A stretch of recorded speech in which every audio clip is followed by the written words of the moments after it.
Imagine a fierce Viking warrior, battle-axe in hand, charging into a fray. What happens when they get hurt? Did they just tough it out? Not exactly. The Vikings, often pictured only as brutal raiders, had a surprisingly advanced understanding of medicine for their time. Let's journey back 1,000 years and uncover the secrets of Viking healing. Hollywood loves to show us the epic battles, but they often skip the part that comes after. Injury was a constant reality for Vikings, whether from a stray axe on the battlefield, a farming accident back home, or the perils of a long sea voyage. Their survival depended on effective medical care. And what they developed was a fascinating mix of practical science, herbal knowledge, and a little bit of magic.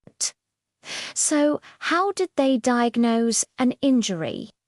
One of the most incredible accounts comes from the Icelandic sagas.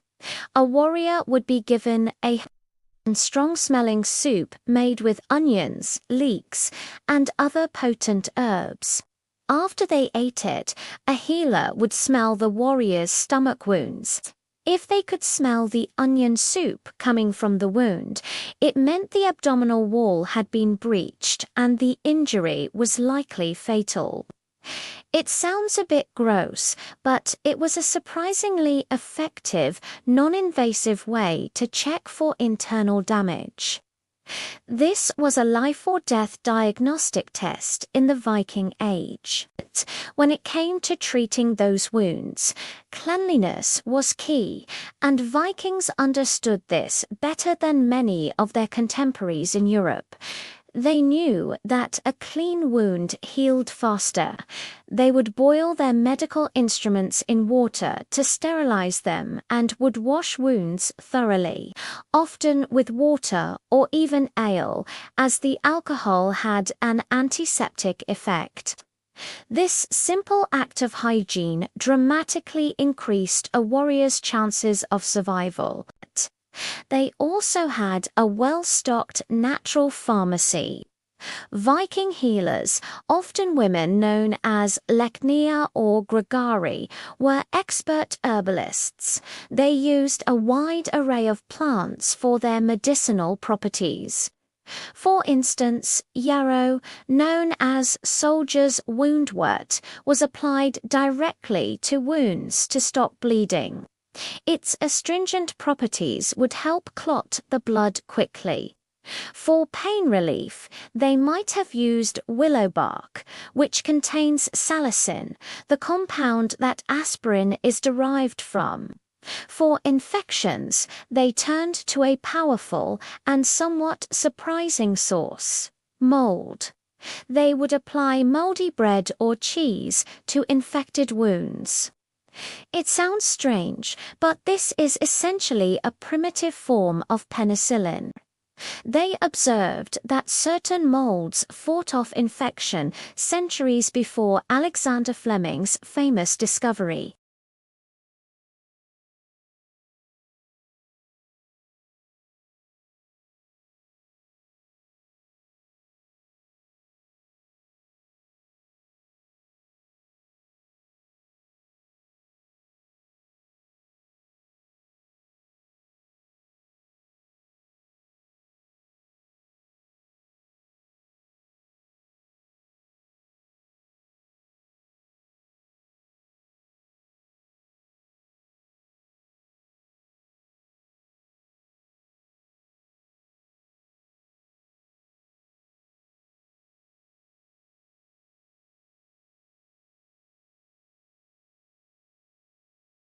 Bone setting was another area where Vikings excelled.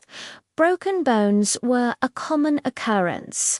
Healers would carefully realign the fractured bone, a process called reduction, and then immobilize the limb using wooden splints wrapped with cloth. Skeletons found from the Viking era show bones that have healed cleanly with minimal deformity, proving their skill in orthopedics. They understood the importance of keeping the bone straight and still for it to mend properly. But what about surgery? Yes, Vikings performed surgery. Archaeological evidence. Like skulls with healed trepanation holes, that drilling into the skull suggests they undertook complex procedures, possibly to relieve pressure on the brain after a head injury. They had surgical tools like scalpels, forceps, and probes. These procedures would have been excruciatingly painful, likely performed after giving the patient strong alcohol or a pain-relieving herb. But the fact that some patients survived and healed is a testament to the surgeon's skill.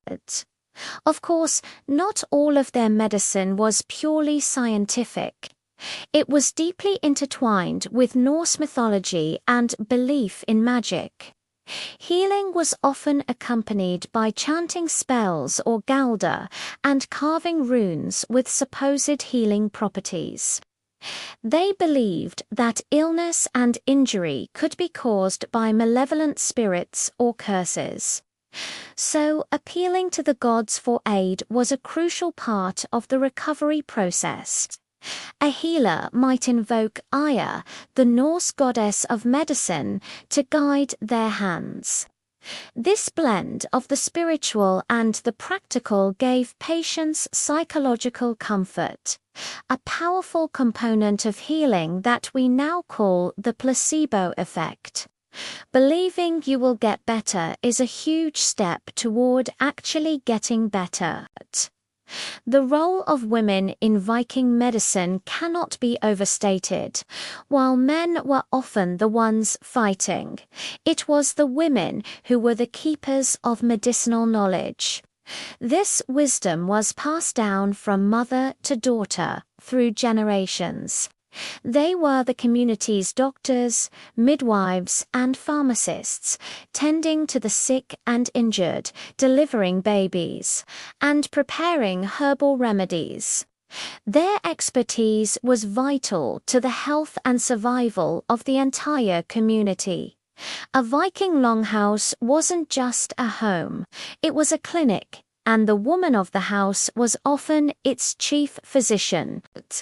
So, the next time you picture a Viking, don't just see the helmet and the axe. Remember the skilled healer who could set a broken bone, the wise woman who knew which plants could stop a fever, and the battlefield medic with their onion soup test.